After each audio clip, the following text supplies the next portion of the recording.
I was born almost 6 years. I noticed her, and as a grown-up adult, I still shelter by giving them the needs they had ceased for a while. But with the foundation, Dr. Sandhu Grui, to felicitate 1975.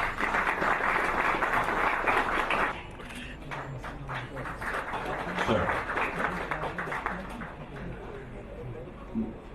So before we go any further,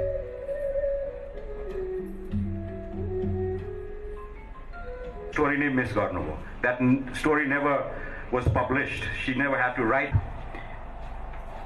र उहाँको experience का बारेमा पनि गरिरहेका छौँ, celebration of journalism.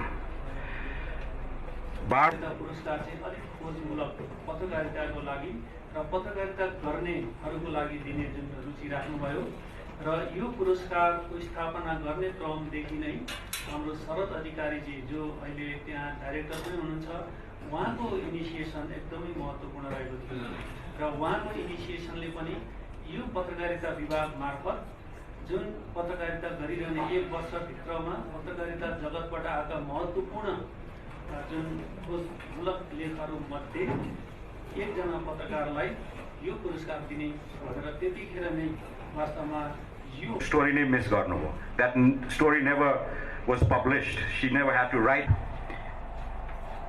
र उहाँको experience का बारेमा पनि गरिरहेका छौँ, सेलिब्रेसन अफ जर्नलिज्म।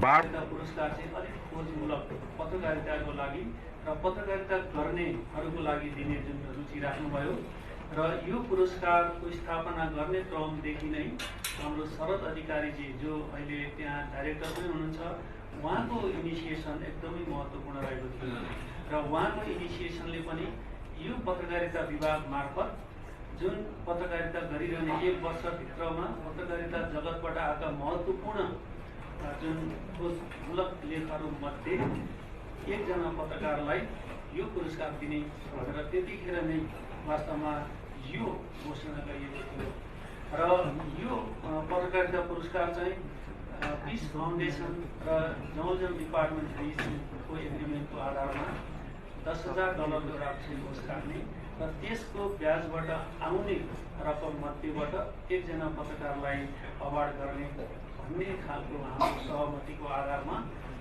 यो वास्तवमा दोस्रो पटकको हाम्रो यो घोषणा हो र अहिलेको घोषणा अन्तर्गत पनि जसले पत्रकारिता यो अवार्ड पाएको छ उहाँले खास गरी धेरै विधाहरूमा कलम चलाए पनि खास गरी यो मेडिकल शिक्षाका क्षेत्रहरूमा हुने अनियमितताका बारेमा एकदमै निरन्तर खोजी गरेर धेरै लेखहरू प्रकाशन गरेकोलाई पनि हामीले बेस मान्यौँ र त्यस आधारमा पनि यो पत्रकारिता पुरस्कार हामीले दिएका छौँ र अहिले पुरस्कार पाउने व्यक्तित्व जो हुनुहुन्छ उहाँ एकदमै वास्तवमा लायक, सान्दर्भिक र उपयुक्त व्यक्तिको चयन यो जज कमिटीले गरेको छ र यो पुरस्कारमा इन्भेस्टिगेटिभ जर्नलिजम गर्नुपर्छ भन्ने इनिसिएसन अगाडि बढाउँदै आइएको छ र अहिले गर्दै र यहाँहरूलाई जुन पुरस्कारको बारेमा मलाई छोटो कुरा जुन बोल्ने अवसर मिल्यो त्यसमा पनि मैले आफूलाई संचार केन्द्रीय विभाग र बारबरा शान्ति प्रतिष्ठान नेपाल मातहत सञ्चालित हुने गरी स्वतन्त्र लेखिका तथा सामाजिक अभियन्ता स्वर्गीय बारबरा एडम्सले नेपालमा खोजी पत्रकारिता अभिवृद्धि गर्न तथा यसका माध्यमबाट नेपाली समाजमा व्याप्त भ्रष्टाचार अन्त्य होस् भन्ने हेतुले स्थापना गर्नुभएको बारबरा एडम्स खोजी पत्रकारिता सम्मान सन् 2016 मा नेपालको चिकित्सा शास्त्र क्षेत्रमा भएका भ्रष्टाचार र अनियमितताबारे खोजमूलक रिपोर्टहरू प्रकाशित गरे बापत कान्तिपुर दैनिकका संवाददाता श्री कृष्ण गेवालीलाई प्रदान गरिएको छ। पत्रकार गेवालीलाई हार्दिक बधाई तथा उत्तर प्रगतिको शुभकामना।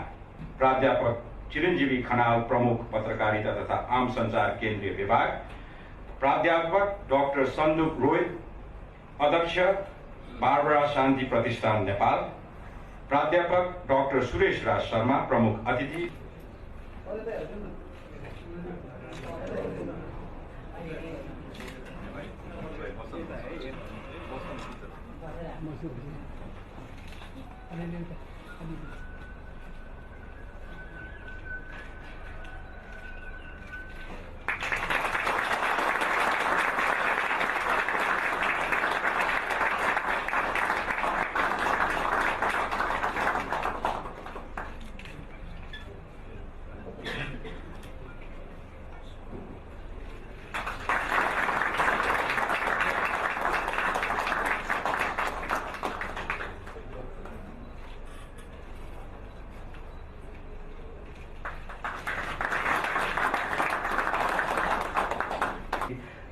उत्प्रेरित गर्ने अग्रजहरू पनि मैले देखिरहेको छु। कहाँबाट कसरी